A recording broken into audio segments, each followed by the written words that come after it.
Salut à tous les amis, ravi de vous retrouver aujourd'hui pour une nouvelle vidéo. J'espère que vous allez bien, moi ça va super et aujourd'hui on se retrouve pour une nouvelle vidéo dans laquelle on va parler de l'OM. On le sait, la situation du club phocéen est extrêmement instable ces derniers temps, mais avant de commencer la vidéo, je voulais vous remercier. On est désormais 551 sur la chaîne, c'est pas énorme mais je trouve quand même que c'est un bon début. Ça fait désormais un an que la chaîne existe et j'ai commencé le 4 juin 2022 ma toute première vidéo et franchement je m'imaginais pas arriver à 550 quand j'ai commencé, vraiment pas. Je pensais que 100, 200 ce serait déjà pas mal, mais 550 c'est beaucoup et j'espère que le 4 juin 2023, le 4 juin 2024, pardon, je me retrouverai là à vous dire qu'on a dépassé les 1000, pourquoi pas les 2000, on verra, mais en tout cas je vous remercie, je remercie toutes les personnes qui se sont abonnées. J'ai 100 vidéos sur la chaîne, celle-là ce sera la 101ème, donc voilà, on a été plutôt productif cette année et j'espère qu'on va continuer à l'être évidemment avec Walid. Évidemment de nouvelles vidéos aussi vont arriver, des vidéos seules aussi, donc voilà, j'espère que la chaîne va continuer à perdurer, qu'on va continuer à parler de foot ensemble et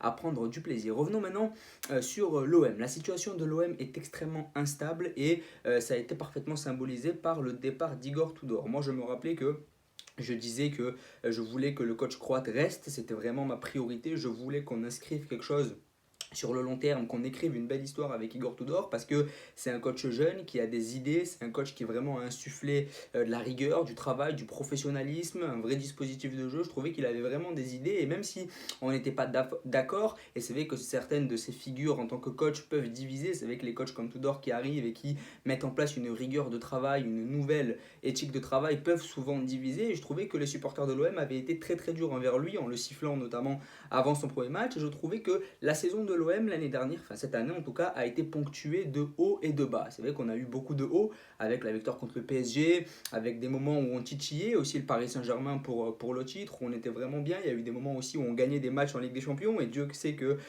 gagner des matchs en Ligue des Champions, c'était pas de notre niveau il y a encore quelques années. Donc c'est vrai qu'on a espéré même se qualifier à un moment donné pour les huitièmes de finale de la Ligue des Champions avec Igor Tudor, et c'est vrai qu'on a connu beaucoup de hauts, mais aussi beaucoup de bas avec la défaite contre Annecy. On a aussi connu le match face à Tottenham, le match retour où ça a été évidemment extrêmement difficile parce que la gestion de Tudor a été aussi discutable. Donc ça a été vraiment une saison ponctuée de hauts et de bas et où il y a vraiment eu une énorme irrégularité. Mais ce qu'on ne peut pas enlever à Tudor, c'est qu'il a vraiment insufflé quelque chose à l'OM et que son travail est plutôt positif. Si je devais mettre une note à la saison d'Igor Tudor, je mettrais quand même un 6 sur 10 parce que je trouve que la saison est globalement bonne et je trouve qu'il a fait mieux que Jorge Sampaoli. Je trouve vraiment que c'est un coach qui a ramené de nouvelles choses, mais je trouve que son caractère ne collait pas trop avec le Vélodrome et avec les Marseillais. Et c'est ça qui lui a vraiment fait défaut, c'est malheureusement le fait que c'est un coach qui est assez rigide, assez froid, assez distant. C'est un coach qui est très très dur et c'est vrai que par rapport au Vélodrome, qui est un stade plutôt chaud où il y a vraiment beaucoup d'ambiance, où les gens sont très sanguins, impulsifs, etc. C'est vrai que le caractère de Tudor ne collait pas forcément au Vélodrome et c'est vrai que sur le long terme, même si c'est un coach jeune qui a des idées, sur le long terme ça n'aurait pas pu coller avec les supporters de l'OM et quand on sait que les supporters de l'OM sont très importants dans l'équilibre du club, ça n'aurait pas pu durer et qu'à un moment donné si Longoria avait dû faire le choix entre Tudor et les supporters, il aurait forcément choisi les supporters parce que c'est eux qui font le club et encore heureux. Donc voilà, maintenant il va falloir écrire une nouvelle page. Moi j'étais contre le départ de Tudor et je trouve que le fait qu'il démissionne ça montre que c'est un échec de Longoria parce que Longoria n'arrive pas à garder les coachs. C'est lui qui a choisi Tudor l'année dernière, c'est lui qui a dit qu'il appréciait les idées, la manière de jouer, la manière de penser le football d'Igor Tudor et c'est lui qui s'était engagé à ce que ce dernier reste plusieurs années pour construire quelque chose sur le long terme et c'est comme ça que ça fonctionne dans les grands clubs. Dans les grands clubs, on construit sur le long terme et malheureusement ça a été un échec avec Igor Tudor parce que ce dernier, si Longoria l'avait mis en confiance, si Longoria lui avait vendu un vrai projet avec vraiment des idées, etc., il serait resté. Il faut se questionner pourquoi est-ce qu'Igor Tudor part. Si Igor Tudor part, c'est que Longoria n'a pas offert les garanties, Longoria n'a pas offert ce qu'il fallait à Igor Tudor pour que ce dernier reste et puis surtout Longoria s'est dit bon s'il part c'est pas grave, il n'est pas indispensable, alors que moi je pense qu'il fallait vraiment retenir Igor Tudor parce qu'il y avait vraiment quelque chose de bien à faire et moi ce que je pointe du doigt c'est vraiment l'instabilité chronique de l'OM. Dans quel grand club européen est-ce qu'on change de club tous les ans? Ça n'existe pas. Si vous regardez tous les grands clubs européens, tous les grands clubs européens ont une stabilité au niveau de l'entraîneur et au niveau de la direction et surtout au niveau des joueurs. Là on va encore se retrouver face à un mercato où on va encore faire partir 8 à 9 joueurs, où on va en faire venir 8 à 9 et évidemment qu'on va être emballé parce que dans ce lot-là, de 8 à 9 joueurs qui vont arriver, il y en aura forcément des bons, il y aura forcément des bons coups de Longoria, ça va donner un regain de popularité au président espagnol, mais ça n'enlève rien au fait que l'instabilité chronique de l'OM est due à Pablo Longoria. L'année dernière, Sampaoli démissionne, je ne vais pas dire que c'est la faute de Longoria, mais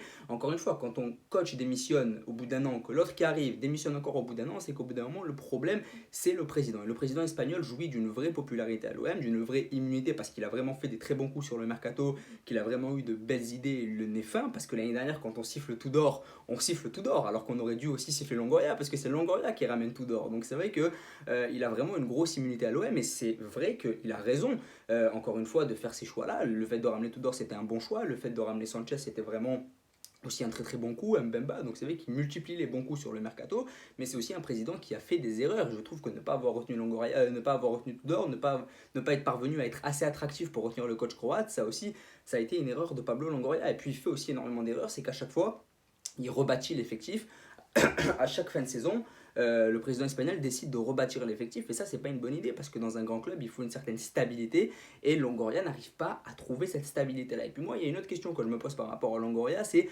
son avenir. Est-ce que Longoria, qui est un jeune président qui va forcément susciter les convoitises des très grands clubs européens qui seront en quête d'un dirigeant pour recruter des joueurs ou pour diriger le club, est-ce que Longoria s'inscrit sur le long terme à l'OM? Et ça c'est la question. C'est quand tu es président de club, il faut que tu t'inscrives sur le long terme dans le club dans lequel tu es. J'ai pas l'impression que Longoria soit vraiment un président qui veut rester à l'OM 10, 15, 20 ans. Et un président, c'est ça. On voit avec Olas, on le voit avec Florentino Pérez. Les présidents des grands clubs, c'est des présidents qui restent très longtemps pour pouvoir construire vraiment quelque chose de très grand. Si un entraîneur doit rester 3 à 4 ans dans un club pour construire quelque chose de beau, un président doit rester 8, 9, 10, 15 ans dans le même club. Et j'ai pas l'impression que Longoria veuille rester 10, 15 ans à l'OM. J'ai vraiment l'impression qu'il a envie de partir dans un plus gros club et que justement l'OM ça lui permet de faire ses gammes. Et ça c'est plutôt inquiétant pour l'OM parce que si t'as pas ce président là qui veut construire sur le long terme et qui veut rester au club, ça va être compliqué. Et c'est vrai que ça aussi c'est difficile parce que dès qu'on a quelqu'un de compétent à l'OM, ce dernier est amené à partir. Si Tudor avait fait une saison à 8 ou 9 sur 10, forcément il serait parti à la Juve ou il serait parti dans un autre grand club, il serait pas resté à l'OM. Donc on se plaint souvent que nos coachs soient mauvais, mais si ces derniers sont bons, ils sont condamnés à partir dans un plus gros club. Donc c'est vrai que finalement c'est un peu le cercle vicieux d'un club comme l'OM où finalement si t'es mauvais, bah, tu dégages, mais si t'es bon, tu vas dans un meilleur club et forcément ça c'est très compliqué parce qu'on n'est pas encore ce club, ce très grand club d'Europe. On est vraiment un club intermédiaire où les joueurs viennent pour faire leur gamme, progresser, partir ailleurs et ça forcément c'est compliqué. Maintenant qui va succéder à Igor Tudor? Ça c'est la question. Moi j'ai deux noms, mes deux favoris, c'est Paulo Fonseca et Marcelo Gallardo. Paulo Fonseca pourquoi? Parce qu'il connaît la Ligue 1. Parce que Lille est peut-être le meilleur jeu qu'on ait vu cette saison en Ligue 1 et qu'il a fait de certains joueurs plutôt moyens des très bons joueurs. Je trouve que ce qu'il a fait avec Jonathan David, avec Rémi Cabella, avec Adam Ounas, avec Diakité, même avec le gardien Chevalier, je trouve que c'est vraiment très intéressant. C'est un coach qui parle français, qui connaît la Ligue 1, qui a fait progresser beaucoup de joueurs à Lille. Et je pense que Fonseca, un coach impulsif comme lui, qui a vraiment des idées de jeu, je pense que ce qu'il fait à Lille, s'il arrive à le transposer au Vélodrome, ça peut vraiment être très très intéressant. Donc là aussi, moi, c'est vraiment mon premier homme. Et puis mon deuxième homme, c'est évidemment Gallardo. Gallardo qui est un coach qui est le meilleur coach de l'histoire de River Plate. River Plate quand même dans le monde du football ça pèse énormément. C'est un coach qui est vraiment une légende là-bas en Argentine. C'est un coach qui parle français et c'est un coach qui a des idées de jeu vraiment très attractives. Je ne vais pas vous mentir, je n'ai pas regardé les matchs de River Plate, mais de ce que j'ai entendu, c'est vraiment un coach qui propose de très très belles choses qui a proposé de très belles choses en Argentine et qui attend une offre. Voilà, qui attend une offre et je pense que si l'OM lui fait une offre, il viendra évidemment. Et moi vraiment, je suis emballé par Marcelo Gallardo parce que on parle d'un entraîneur qui est argentin, on parle d'un entraîneur qui a vraiment, qui peut vraiment se connecter avec le Vélodrome, qui peut vraiment directement jouir d'une énorme cote de popularité à Marseille par le fait qu'il soit argentin, qu'il soit sanguin, qu'il ait déjà gagné avant, qu'il soit passé aussi par l'OM, je crois en tant que joueur, donc ça peut vraiment être intéressant. Il y a des pistes que j'appelle les pistes pièges. Francaise, je trouve que c'est une piste piège. Francaise qui coach à Lens, je vois pas quel intérêt il aurait à venir à l'OM. Il finit deuxième avec Lens, pourquoi est-ce qu'il viendrait avec le troisième alors qu'il n'est pas sûr de jouer la Ligue des Champions avec? Donc Francaise, je suis plutôt pessimiste parce que à Lens il jouit vraiment de tous les pouvoirs, c'est lui qui a absolument tous les pouvoirs au RC Lens, qui peut recruter qui il veut, qui peut vraiment il gère vraiment le RC Lens comme il veut et c'est vraiment un club familial. Le RC Lens c'est pas pareil qu'à Marseille. Je pense que transposer ce qu'il fait par exemple, je disais que Fonseca ce qu'il peut faire à Lille il peut le transposer à Marseille. Je pense pas que Hez ce qu'il fait à Lens il puisse le transposer à l'OM parce que c'est pas pareil. Il a tous les pouvoirs à Lens, il a vraiment une grosse cote de popularité là-bas, il est très apprécié par ses joueurs etc. C'est un coach qui est très humain. Et à Marseille, il va devoir gérer d'autres problèmes et je ne pense pas qu'il soit formé pour ça. Je pense que Franquet, c'est vraiment l'homme d'un club et que s'il est amené à partir ailleurs, ça va être tout de suite beaucoup plus compliqué pour lui. Mais ce dernier ne ferme pas la porte à l'OM et ne ferme pas la porte à un départ du RC Lens, mais je suis pas vraiment emballé. Je pense vraiment que c'est une piste plutôt piège. Donc voilà, moi vraiment mes deux favoris c'est Gallardo et Fonseca. J'ai entendu parler de la piste Conceição, ça peut vraiment être intéressant aussi. C'est un coach qui connaît la Ligue 1, qui connaît Valentin Rongier, qu'il a eu aussi au FC Nantes, il pourrait faire de lui encore son capitaine, mais j'ai du mal à croire qu'un coach comme Conceição puisse quitter Porto pour venir à l'OM. Je pense que si tu quittes Porto pour venir à l'OM, aujourd'hui, c'est que tu n'as rien compris. Tu quittes Porto pour aller au Napoli, parce que je vois qu'on parle de lui au Napoli, tu quittes Porto pour aller dans un grand club espagnol ou anglais, mais tu quittes pas Porto pour venir à Marseille. Ça m'étonnait que Conceição, même s'il a connu la Ligue 1, qu'il a l'air de beaucoup aimer la France, et que c'est vraiment un très bon technicien qui collerait vraiment avec l'ambiance volcanique du Vélodrome, je pense pas que Conceição puisse être l'homme qu'il faut pour l'OM parce que ce dernier ne viendrait pas finalement à l'OM. Puis même s'il est amené à venir, bah, il aurait vraiment les pleins pouvoirs et puis ce serait compliqué avec Longoria parce que c'est deux profils très impulsifs, très sanguins, etc. Donc voilà, ça aurait du mal à coller, je pense, en termes de tempérament. Donc voilà, n'hésitez pas à me dire ce que vous en pensez. On a parlé d'Igor Tudor, de son bilan, de ce que j'en pensais, de ce que je pensais de son départ. On a parlé aussi de Longoria et je me pose des questions sur l'avenir de Longoria et finalement on a parlé un peu de mes favoris à la succession d'Igor Tudor, Gallardo, Fonseca, même si pour moi, évidemment, la priorité était de garder Tudor et que pour moi, le fait que Tudor parte, c'est vraiment l'échec de Longoria et je me demande si Longoria aura encore cette immunité très longtemps, si au niveau des coachs, je ne vais pas dire qu'il va multiplier les erreurs parce qu'il ne multiplie pas les erreurs en réalité parce que ça reste quand même un très bon président, mais j'ai quand même l'impression que Longoria a plus de faillites qu'on ne le croit et n'hésitez pas à me dire ce que vous en pensez, à vous abonner, à liker et à partager. Merci beaucoup.